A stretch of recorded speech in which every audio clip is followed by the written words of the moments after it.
ચંચુલાની પ્રાર્થનાથી બ્રાહ્મણનું એને પૂરું શિવપુરાણ સંભળાવવું અને સમયાનુસાર શરીર છૂટ્યા પછી શિવલોકમાં જઈને ચંચુલાનું પાર્વતીજીની સખી થવું અને સુખી થવું.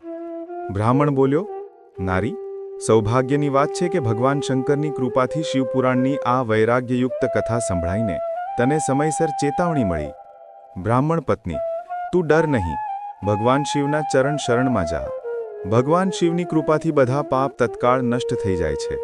હું તેને ભગવાન શિવની કીર્તિકથાથી યુક્ત એ પરમ વસ્તુનું વર્ણન કરીશ જેથી તને સુખ દેનારી ઉત્તમ ગતિ પ્રાપ્ત થશે.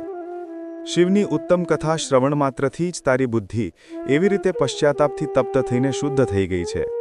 એની સાથે સાથે તારા મનમાં વિષયો તરફ વૈરાગ્ય થઈ ગયો છે. પશ્ચાતાપ પાપ કરનાર પાપીઓ માટે મોટું પ્રાયશ્ચિત્ત છે. સત્પુરુષોએ બધાને માટે પસ્તાવાને જ સમસ્ત પાપોમાં શોધક તરીકે વર્ણવ્યો છે. જે પશ્ચાતાપ કરે છે તે ખરેખર પાપોનું પ્રાયશ્ચિત્ત કરે છે. કેમ કે સત્પુરુષોએ બધા પાપોની શુદ્ધિ માટે જેમ પ્રાયશ્ચિત્તનો ઉપદેશ કર્યો છે તે સર્વ પસ્તાવાથી સંપન્ન થઈ જાય છે. જે માણસ વિધિપૂર્વક પ્રાયશ્ચિત્ત કરીને નિર્ભય થઈ જાય છે પરંતુ પોતાના કુકર્મોને માટે પસ્તાવો નથી કરતો, એને પ્રાયઃ ઉત્તમ ગતિ પ્રાપ્ત થતી નથી. પરંતુ જેને પોતાના કુકર્મોનો હાર્દિક પશ્ચાતાપ થાય છે તે અવશ્ય ઉત્તમ ગતિનો ભાગી થાય છે, અધિકારી થાય છે, એમાં શંકા નથી. આ શિવપુરાણની કથા સાંભળવાથી જેવી ચિત્તશુદ્ધિ થાય છે એવી બીજા ઉપાયોથી થતી નથી. જેવી રીતે તખ્તાને સાફ કરવાથી ચોખ્ખો નિર્મળ થઈ જાય છે, એવી જ રીતે આ શિવપુરાણની કથાથી ચિત્ત અત્યંત શુદ્ધ થઈ જાય છે, એમાં પણ સંશય નથી. માનવોના શુદ્ધ ચિત્તમાં જગદંબા પાર્વતી સહિત ભગવાન શિવ બિરાજમાન રહે છે. તેથી તે વિશુદ્ધાત્મા પુરુષ શ્રી સાંબ સદાશિવના પદને ઉપલબ્ધ થઈ જાય છે. આ ઉત્તમ કથાનું શ્રવણ સમસ્ત માનવજાત માટે કલ્યાણનું બીજ છે. તેથી યથોચિત એટલે કે શાસ્ત્રોક્ત માર્ગેથી એની આરાધના અથવા સેવા કરવી જોઈએ. આ ભવબંધરૂપી રોગનો નાશ કરનાર છે. ભગવાન શિવની કથાનું શ્રવણ કરીને પછી સ્વયંના હૃદયમાં એનું મનન અને નિધિધ્યાસન કરવું જોઈએ. આથી પૂર્ણ રીતે ચિત્તશુદ્ધિ થઈ જાય છે. ચિત્તશુદ્ધિ થવાથી મહેશ્વરની ભક્તિ પોતાના બંને પુત્રો જ્ઞાન અને વૈરાગ્ય સાથે નિશ્ચય જ પ્રગટ થાય છે. ત્યાર પછી મહેશ્વરની કૃપાથી, અનુગ્રહથી દિવ્ય મુક્તિ પ્રાપ્ત થાય છે, એમાં સંશય નથી. જે મુક્તિથી વંચિત છે એને પશુ જ સમજવો જોઈએ, કેમ કે એનું ચિત્ત માયામાં, બંધનમાં આસક્ત છે. તે ખરેખર સંસારના બંધનોથી મુક્ત થઈ જ શકતો નથી.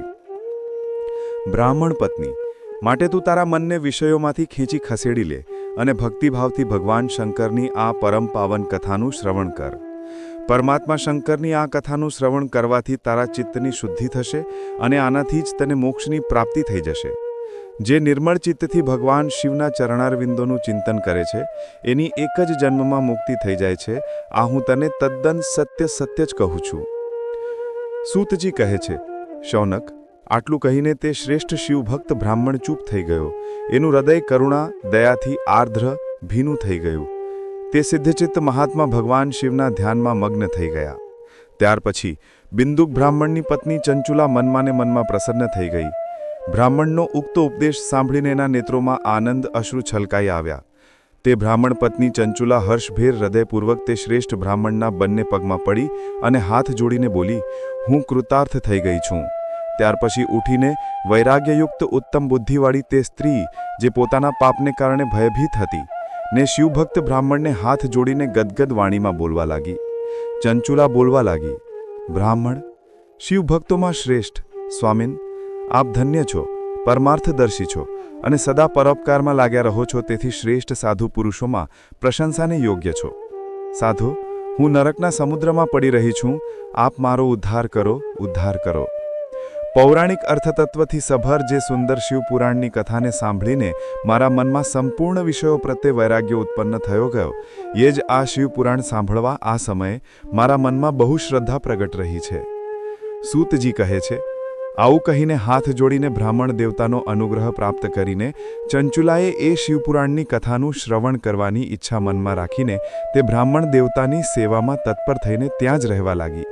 ત્યાર પછી શિવધર્મજ્ઞ શ્રેષ્ઠ અને શુદ્ધાત્મા તે બ્રાહ્મણે એ જ સ્થાન પર એને શિવપુરાણની ઉત્તમ કથા સંભળાવી.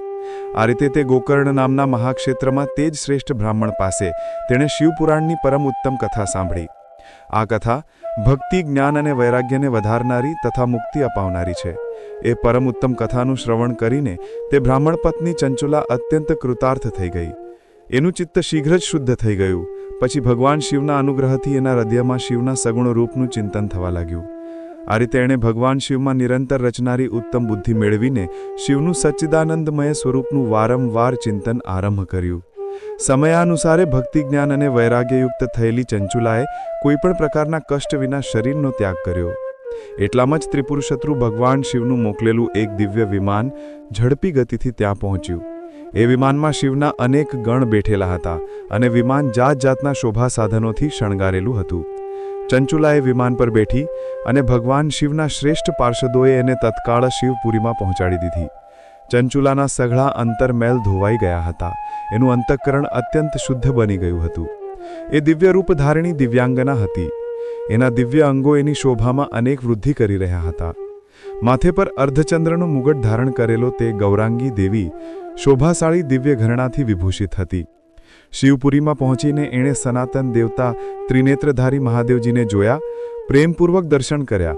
બધા જ મુખ્ય દેવતા શિવજીની સેવામાં તત્પર હતા. ગણેશજી, નંદીશ્વર તથા વીરભદ્રેશ્વર વગેરે પણ શિવજીની સેવામાં ઉત્તમ ભક્તિભાવથી ખડે પગે સેવા કરી રહ્યા હતા. શિવજીની અંગકાંતિ કરોડો સૂર્યની જેમ પ્રકાશિત થઈ રહી હતી. એમના કંઠમાં નીલ ચિહ્ન શોભી રહ્યું હતું. એમને 5 મુખ હતા અને દરેક મુખને 3 નેત્રો હતા. મસ્તક પર અર્ધચંદ્રાકાર મુગટની શોભા અનેરી હતી. એમણે એમના ડાબા અંગમાં એટલે કે ડાબી બાજુએ ગૌરી દેવીને બેસાડ્યા હતા.